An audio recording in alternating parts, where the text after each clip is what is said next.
Segunda carta aos Coríntios, capítulo 2. Portanto, para não entristecê-los de novo, eu resolvi não ir ver vocês. Pois, se eu entristeço vocês, então quem vai me alegrar? Somente vocês a quem tenho entristecido. Foi por isso que escrevi aquela carta. O motivo foi que eu não queria ir e ser entristecido pelas próprias pessoas que deveriam me alegrar. Pois eu tenho a certeza de que, quando estou feliz, vocês todos também estão. Eu escrevi aquela carta muito preocupado e triste e derramando muitas lágrimas. Porém, não escrevi para fazer com que vocês ficassem tristes, mas para que soubessem do grande amor que tenho por todos vocês. Mas, se alguém fez com que alguma pessoa ficasse triste, não fez isso a mim, mas sim a vocês, ou, pelo menos, a alguns de vocês. Escrevo assim para não ser muito duro com esse homem. Basta o castigo que a maioria já deu a ele.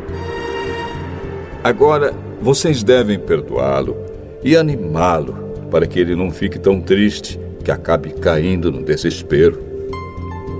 Por isso, peço que façam com que ele tenha certeza de que vocês o amam. E foi por isso também que escrevi aquela carta. Eu queria pôr vocês à prova e saber se estão sempre prontos a obedecer os meus ensinos. Quando vocês perdoam alguém, eu também perdoo. Porque quando eu perdoo, se é que de fato tenho alguma coisa a perdoar, faço isso por causa de vocês, na presença de Cristo, a fim de que Satanás não se aproveite de nós, pois conhecemos bem os planos dele. Quando cheguei à cidade de Troade para anunciar o Evangelho de Cristo, vi que o Senhor me havia aberto o caminho para o trabalho ali. Mas eu estava muito preocupado porque não tinha conseguido encontrar o nosso irmão Tito. Por isso me despedi dos irmãos dali e fui para a província da Macedônia. Mas dou graças a Deus porque, unidos com Cristo, somos sempre conduzidos por Deus como prisioneiros no desfile de vitória de Cristo. Como um perfume que se espalha por todos os lugares, somos usados por Deus para que Cristo seja conhecido por todas as pessoas. Porque somos como o cheiro suave do sacrifício que Cristo oferece a Deus, cheiro que se espalha entre os que estão sendo salvos e os que estão se perdendo. Para os que estão se perdendo, é um mau cheiro que mata. Mas, para os que estão sendo salvos, é um perfume muito agradável que dá vida. Então, quem é capaz de realizar um trabalho como esse? Nós não somos como muitas pessoas que entregam a mensagem de Deus como se estivessem fazendo um negócio qualquer. Pelo contrário, foi Deus quem nos enviou e por isso anunciamos a sua mensagem com sinceridade na presença dele, como mensageiros de Cristo.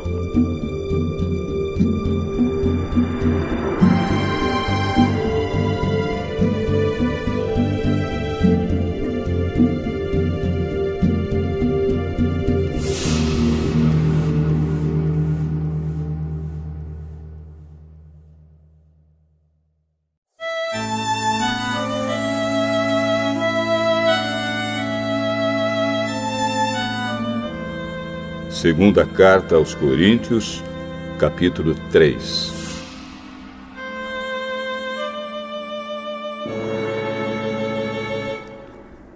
Quando dizemos isso, será que estamos começando a nos elogiar a nós mesmos?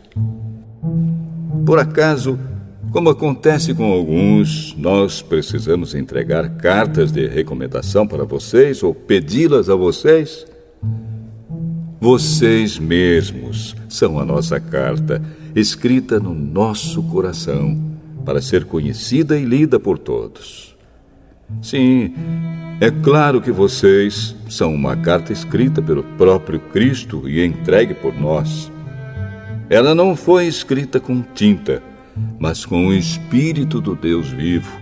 Ela não está gravada em placas de pedra, mas em corações humanos. Dizemos isso por causa da confiança que temos em Deus por meio de Cristo. Em nós não há nada que nos permita afirmar que somos capazes de fazer esse trabalho, pois a nossa capacidade vem de Deus. É Ele quem nos torna capazes de servir a nossa aliança, que tem como base não a lei escrita, mas o Espírito de Deus. A lei escrita mata, mas o Espírito de Deus dá a vida.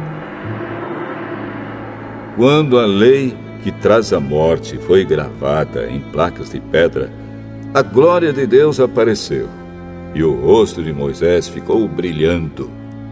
O brilho do seu rosto já estava desaparecendo quando ele entregou as placas ao povo de Israel. Mas mesmo assim esse brilho era tão forte que os israelitas não podiam fixar os olhos em Moisés. Se o domínio da lei veio com tanta glória, quanto maior ainda é a glória que acompanha o domínio do Espírito de Deus. A lei que condena as pessoas teve glória, porém muito mais glória tem o Espírito que traz a salvação. Pois a glória que antes era tão grande não é mais nada por causa da glória de agora, que é muito maior. De modo que, se houve glória naquilo que durou somente um pouco de tempo, muito mais glória tem aquilo que dura para sempre. E, porque temos essa esperança, agimos com toda a confiança. Nós não fazemos como Moisés, que cobria o rosto com um véu para que os israelitas não pudessem ver que o seu brilho estava desaparecendo. Mas eles não queriam compreender. E até hoje, quando eles leem os livros da Antiga Aliança, a mente deles está coberta com o mesmo véu. E esse véu só é tirado quando a pessoa se une com Cristo. Mesmo agora, quando eles leem a lei de Moisés, o véu ainda cobre a mente deles. Mas o véu pode ser tirado, como dizem as Escrituras Sagradas. O véu de Moisés foi tirado quando ele se voltou para o Senhor. Aqui, a palavra Senhor quer dizer o Espírito. E onde o Espírito do Senhor está presente, aí existe liberdade. Portanto, todos nós, com o rosto descoberto, refletimos a glória que vem do Senhor. Essa glória vai ficando cada vez mais brilhante e vai nos tornando cada vez mais parecidos com o Senhor, que é o Espírito.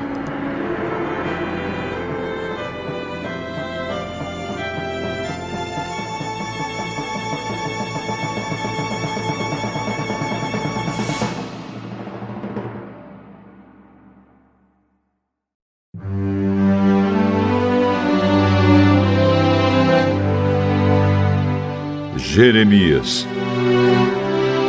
capítulo 45.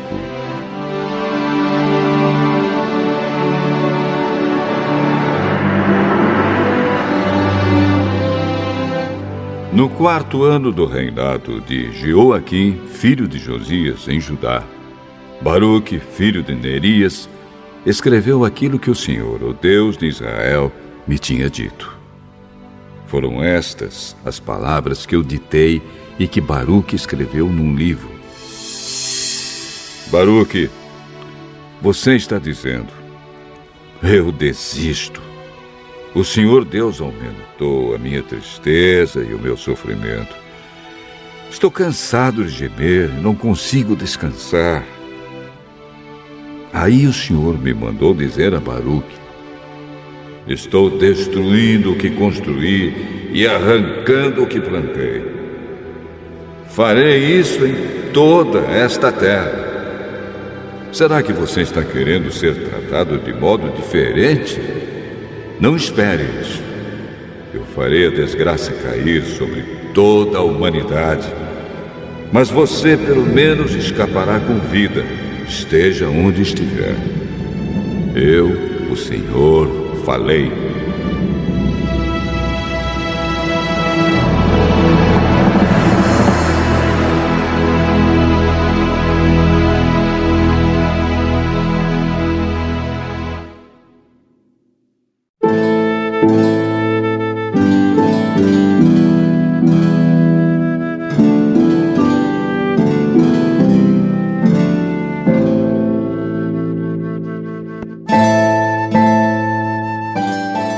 Jeremias, capítulo 46.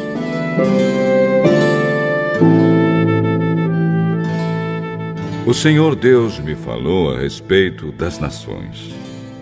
Ele me falou sobre o exército de Neco, rei do Egito, que foi vencido em Carquemes, perto do rio Eufrates, pelo rei Nabucodonosor da Babilônia. Isso aconteceu no 4º ano do reinado de Joaquim, filho de Josias, em Judá. A respeito do Egito, Deus disse o seguinte: os oficiais egípcios gritam: aprontem os seus escudos e marchem para a batalha.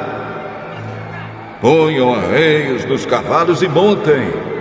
Formem filas e ponham os capacetes. Afiem as lanças e vistam as couraças. Mas o que estou vendo? Pergunta Deus. Os egípcios estão fugindo de medo.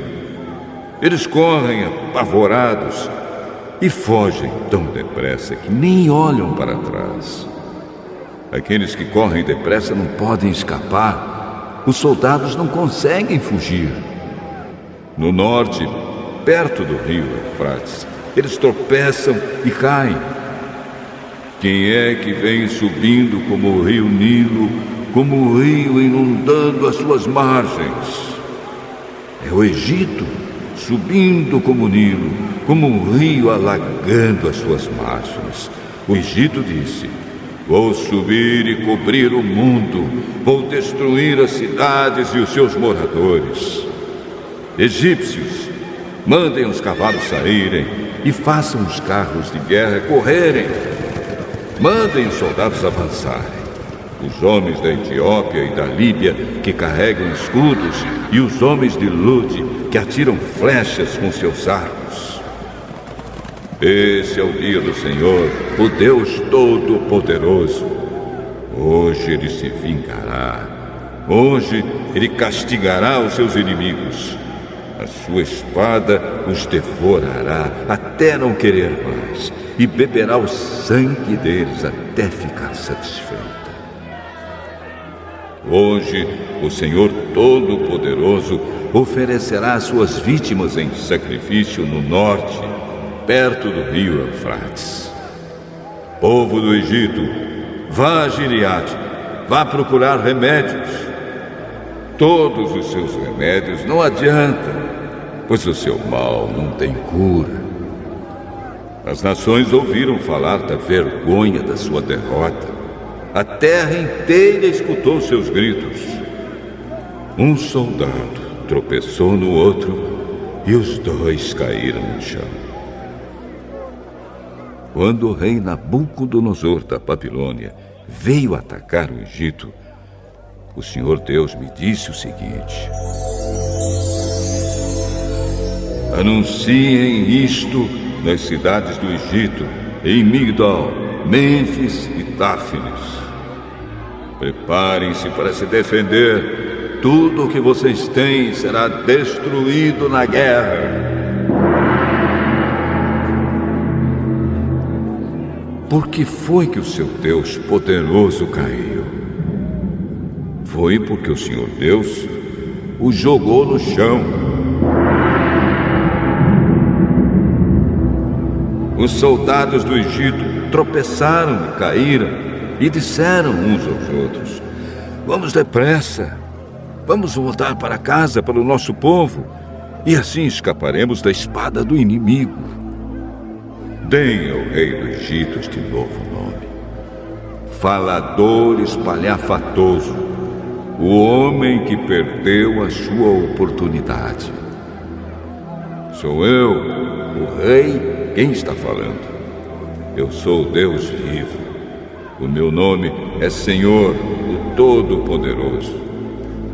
Como o Tabor é mais alto do que os outros montes, e o Monte Carmelo fica acima do mar, assim aquele que vai atacar é mais forte do que vocês, egípcios. Povo do Egito, apronte-se para ser levado como prisioneiro. A cidade de Mênfis vai virar um deserto, será arrasada e ficará sem moradores. O Egito é como uma bela vaca mordida por um moscão que vem do norte. Até os seus soldados pagos para lutarem são tão mansos como bezerros gordos. Não ficaram firmes para lutar. Todos eles viraram as costas e fugiram, porque chegou o dia da sua desgraça. Chegou a hora da sua destruição.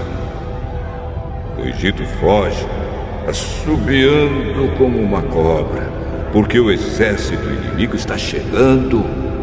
Os inimigos atacam com machados, como se fossem cortadores de lenha. Eles derrubam a sua floresta, onde é tão difícil entrar. Seus homens são tantos que não podem ser contados. Os soldados inimigos são mais numerosos do que gafanhotos. O povo do Egito está humilhado porque foi dominado pela nação do norte. Eu, o Senhor, estou falando.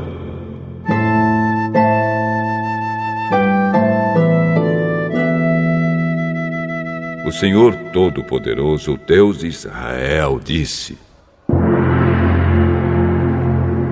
Eu castigarei Amon, o Deus de Tebas, e também o Egito, os seus deuses e os seus reis. Castigarei o rei do Egito e todos os que confiam nele. Eu os entregarei aos que querem matá-los, isto é, ao rei Nabucodonosor da Babilônia e ao seu exército. Porém, mais tarde, o povo viverá outra vez na terra do Egito. Eu, o Senhor, estou falando.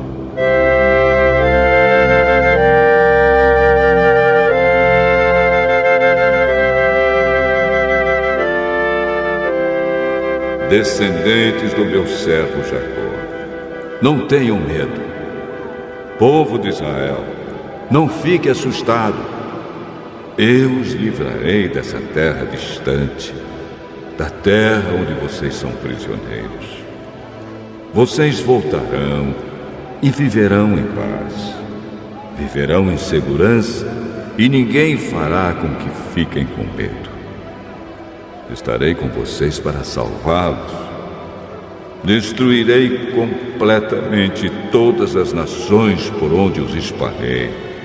Mas vocês não serão completamente destruídos. Vocês não ficarão sem castigo. Mas, quando eu os castigar, não serei duro demais. Eu, o Senhor, falei.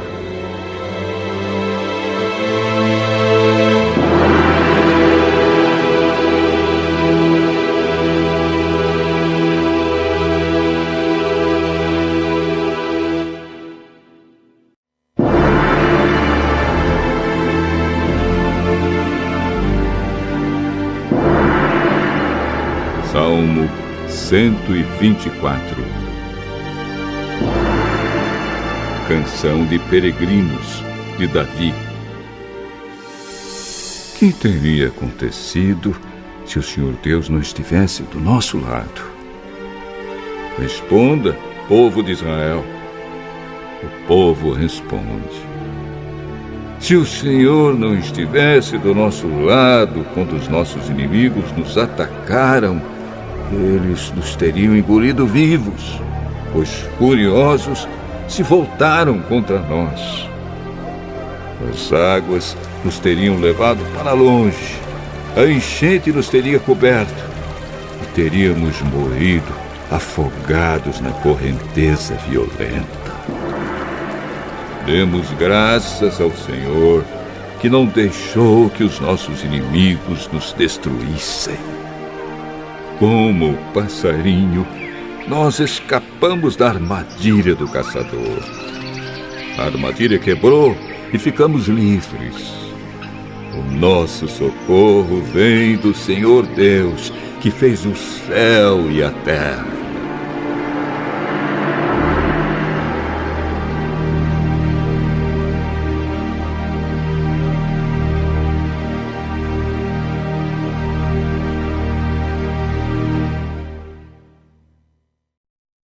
Capítulo 7. Mães e filhos morrem pela sua religião.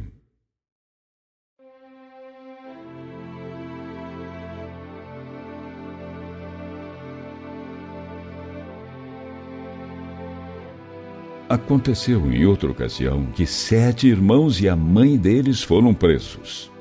O rei Antíoco ordenou que fossem surrados com chicotes e cordas para forçá-los a comer carne de porco, o que é proibido pela lei.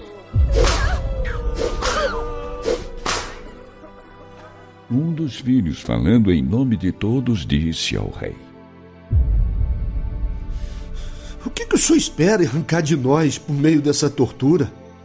Nós estamos resolvidos a morrer ao invés de abandonar a religião dos nossos antepassados. O rei ficou furioso e mandou que pusessem fogo nas frigideiras e caldeirões enormes.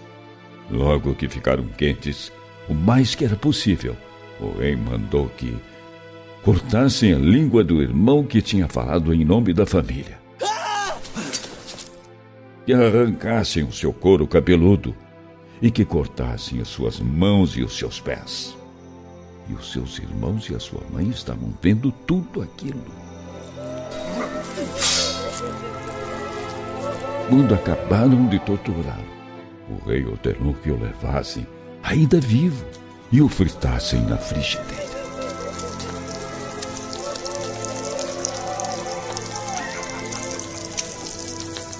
Enquanto o cheiro da carne frita se espalhava, os irmãos e a mãe ficaram se animando uns aos outros para que morressem corajosamente. O Senhor está nos vendo e Ele realmente tem compaixão de nós. Foi isso que Moisés disse na canção em que ele acusou o seu povo de ter abandonado a Deus. E Deus terá compaixão dos seus servos. E assim morreu o primeiro irmão. Em seguida, os soldados pegaram o segundo e começaram a torturá-lo. Depois de arrancarem o seu couro cabeludo, perguntaram: Então, você quer comer a carne de porco ou quer ser cortado em pedaços? Não, eu não comerei carne de porco. Respondeu ele em hebraico a sua língua. Então este, por sua vez, foi torturado da mesma forma.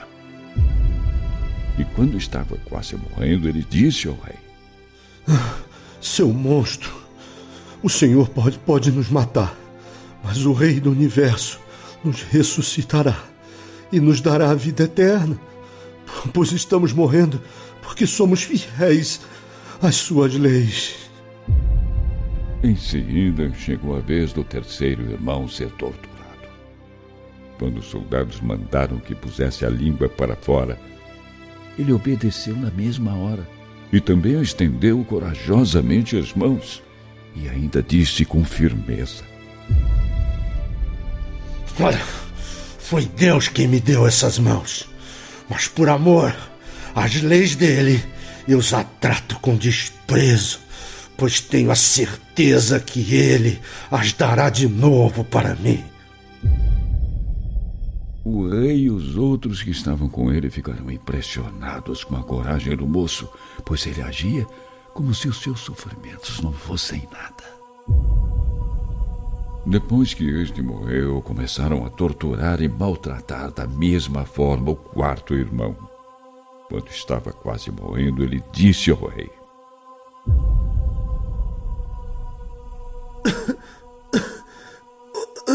quem tem a firme esperança de que Deus o ressuscitará sente-se feliz por ser morto por seres humanos.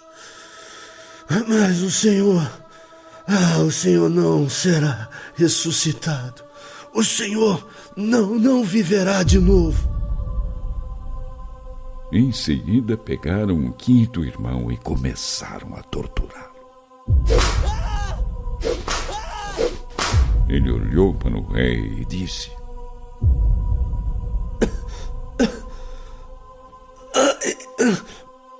O senhor não é nada mais do que um ser mortal, mas tem autoridade sobre as pessoas e por isso faz o que quer.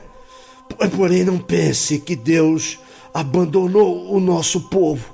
Espere e verá que Deus, com seu imenso poder, irá torturar o Senhor e os seus descendentes. Depois deste, trouxeram o sexto irmão. Quando ele estava quase morrendo, disse ao rei: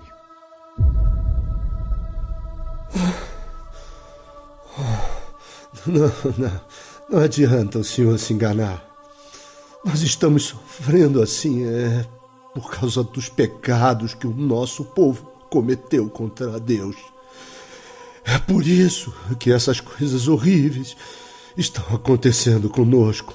Mas não pensa, não, que o senhor pode lutar contra Deus e escapar sem ser castigado por ele. A mãe era uma mulher fora do comum e merece muito ser lembrada pelo seu povo. Ela viu seus 7 filhos morrerem num dia só, mas confiava em Deus e não perdeu a coragem. Cheia de sentimentos nobres, ela combinava a coragem de um homem com a sua fibra de mulher. Falando em hebraico, a sua língua, ela ia dando coragem a cada um dos seus filhos. Antíoco pensou que a mãe o estava tratando com desprezo e desconfiou que ela estava falando mal dele. O irmão mais novo ainda estava vivo e Antíoco procurou convencê-lo não somente com palavras, mas também com promessas.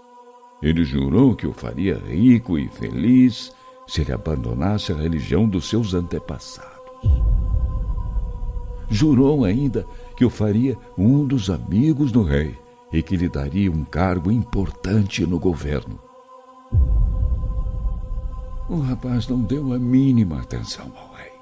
Então, o rei chamou a mãe e insistiu com ela que aconselhasse o rapaz a se salvar. Ele insistiu tanto que finalmente ela disse que ia tentar convencer o filho. Ela se inclinou sobre o filho e, enganando o cruel tirano, falou com o filho na sua própria língua. Ela disse: Eu não sei como foi que vocês apareceram na minha barriga. E não fui eu que dei a vocês vida e o fôlego. Nem fui eu que formei os seus corpos com todos os seus membros e órgãos. O Criador do mundo é quem forma o ser humano desde o começo, e é Ele quem cria todos os seres vivos. Ele terá compaixão e dará a vocês de novo a vida e a respiração, porque vocês amam as leis de Deus mais do que amam a vocês mesmos. Quando ela acabou de falar, o rapaz disse: O que vocês estão querendo de mim? Eu não obedecerei às ordens do rei. Obedeço somente à lei que Moisés deu aos nossos antepassados. E o Senhor, ó Rei, que planejou todas essas maldades contra os hebreus, não escapará do castigo de Deus, pois é por causa dos nossos próprios pecados que estamos sofrendo tudo isso. E se Deus, o nosso Senhor, que vive, está irado conosco e está nos repreendendo e corrigindo, é certo que voltará novamente a ser nosso amigo. Mas o Senhor, o mais canalha de todos os homens, não se engane por causa do seu orgulho. O Senhor, que levanta a mão para castigar os servos de Deus, não confie em falsas esperanças. O Senhor ainda não escapou do castigo de Deus, que tudo vê e tudo pode. Os meus irmãos, depois de sofrerem por serem fiéis à aliança que Deus fez com o nosso povo, já alcançaram a vida eterna. Mas o Senhor, por causa da sua vaidade, vai receber de Deus o castigo que merece. Faço o que os meus irmãos fizeram. Entrego o meu corpo e a minha vida por amor à religião dos nossos antepassados. E peço a Deus que logo Ele seja misericordioso com o nosso povo. E peço também que Ele castigue o Senhor e o faça sofrer, a fim de levá-lo a declarar que somente Ele é Deus. E que eu e os meus irmãos sejamos os últimos a sofrer a ira do Todo-Poderoso, embora Ele tenha tido toda a razão de fazê-la cair sobre o nosso povo. O rei, muito irritado com essas palavras atrevidas, ficou furioso e maltratou o rapaz mais cruelmente do que tinha maltratado os outros. E o rapaz, pondo toda a sua confiança no Senhor, foi fiel até o fim. E depois que morreram os filhos, a mãe também foi morta. Até aqui eu falei bastante a respeito de comidas impuras e das torturas cruéis que o nosso povo sofreu.